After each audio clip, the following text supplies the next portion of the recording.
Hey everybody, I am doing a book review today on the book that I left out of my Books on a Whim tag, and I am so excited to be doing this right now. I am just glad that I get to tell you guys all about it.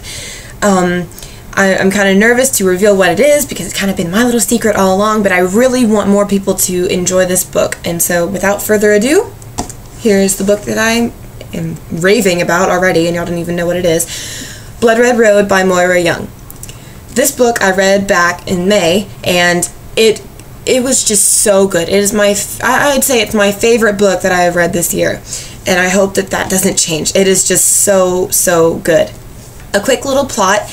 It's about this girl named Saba, and she has a twin brother named Lou, and they both have a little sister named Emmy, and then their dad, and they all live in this place called Silver Lake. And then one day, there's this big dust storm, and with it comes 4 horsemen who kidnap Lou. And the rest of the story is basically about Saba and her sister Emmy going and rescuing Lou. But on their trip, on their journey, they meet so many different people, and just their journey. This book is really a story about a journey. It's just so interesting, and it's just an amazing settings, amazing people, amazing character development, and amazing pacing. It's just so good. Okay, so the main character, Saba, is a very headstrong character.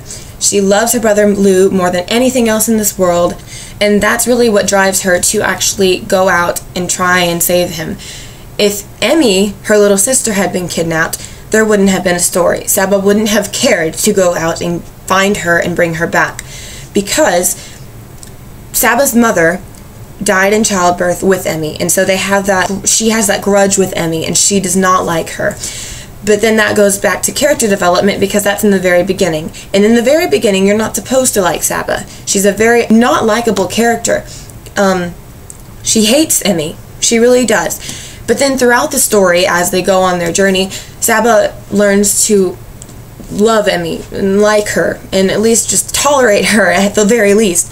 But she changes so well and in such a natural way, and I really applaud Moira Young for doing that. It was just a very good character development on Saba's part. Emmy is a very headstrong character too.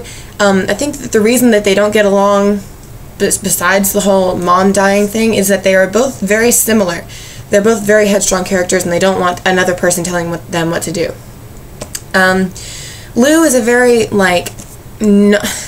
he's a very important character, but he's not there for most of the story. He's only there maybe 2 times in the story. The next important character that we meet is in Hopetown. That is the name of the big city that they travel into, and this character's name is Jack. And he is our love interest for the story. He's just so charming, and Saba saves his life, and so he kind of just sticks around with her. He just kind of stays with her. He wants to help her out in any way that he can, even though Saba does not want him to. Another thing that's kind of part of their relationship, and not really, Saba has this heartstone, and it's a necklace, and whenever it gets warm or gets heated up, it means that whoever she's beside or with at the time is destined to be with her. And so that kind of tells us, oh, they're kind of meant to be. So, but he is just such a good contrast, I guess, to Saba, because he is able to talk with her in a way that no other character can in this book. My favorite part would be whenever he saves her from going down the river. But that was a really romantic part in the story. I really like that. Okay, there were 2 other characters that I feel I just want to talk about. They're not really important to the story, but I just really want to discuss them because they were my favorite secondary characters. So the first one is DeMello, and we first meet him in Hopetown, and whenever I met him, I knew that he was going to be an important character. I don't know how, I don't know why, I just knew that he was going to be important to the story. And it turns out he was. It turns out that in the end, nothing would have worked out unless he was there. So he's not presented to be a bad character or a bad guy. He's just presented to be aware of, and so you know who he is, and he's just kind of like a helping character. And I thought that was nice, but I also want to know more about him. I want to know why he did what he did in the end, for those of you who know what happens. I just thought that he was a very interesting character. The other character that I thought was interesting and should have had more screen time in the novel would be Tomo, Ike's little adopted son. The reason that I thought this was because he is the first fictional deaf character that I have read about in YA fiction, and I thought that I just love that because I'm in sign language, and I just thought that that was interesting, and so I really liked his character. This book has so many evil characters in it. There's like maybe 3, maybe 4 that are just so evil, and like you just don't know what they're gonna do next. Like, it is terrible. You don't like these people at all.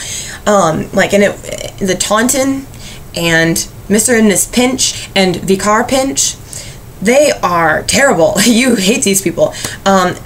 So yeah, it's because of these people that the Freehawks come into the picture. The Freehawks are like the gang of girl warriors, and they help Saba escape from the clutches of these evil characters, these evil antagonists.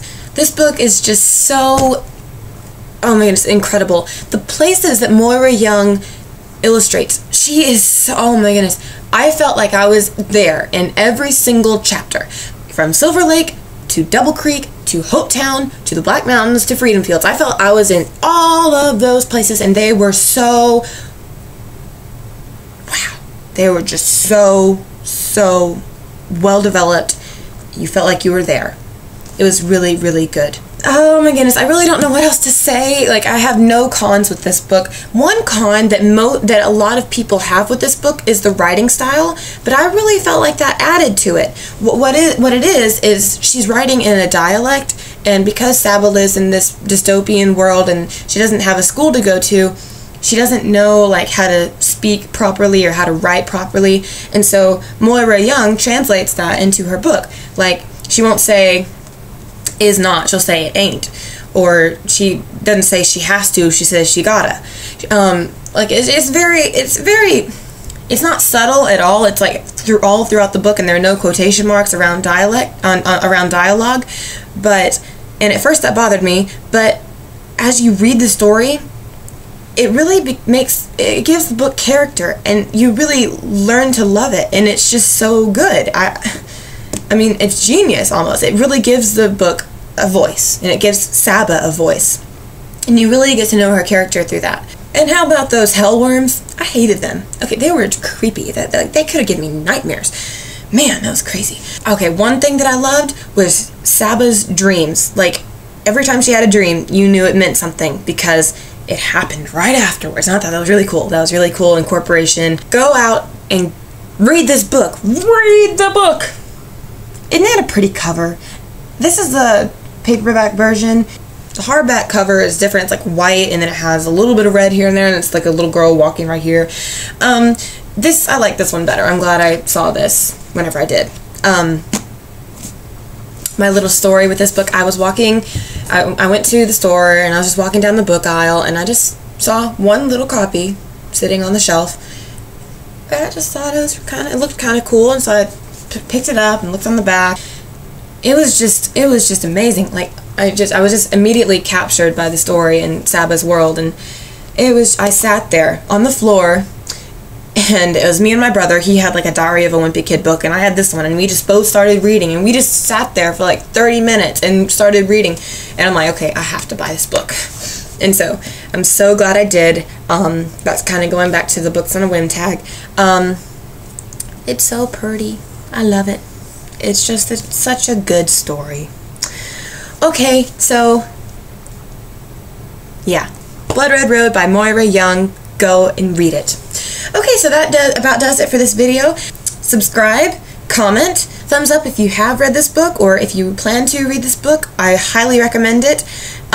Next, I want to do a tag, another book tag that I saw on one of my subscribed people's booktubers pages things. Yeah, so next up will be a book tag, and I really don't have any plans beyond that, so we'll just see. Okay, so I hope you have a very good day, and I will see you next time.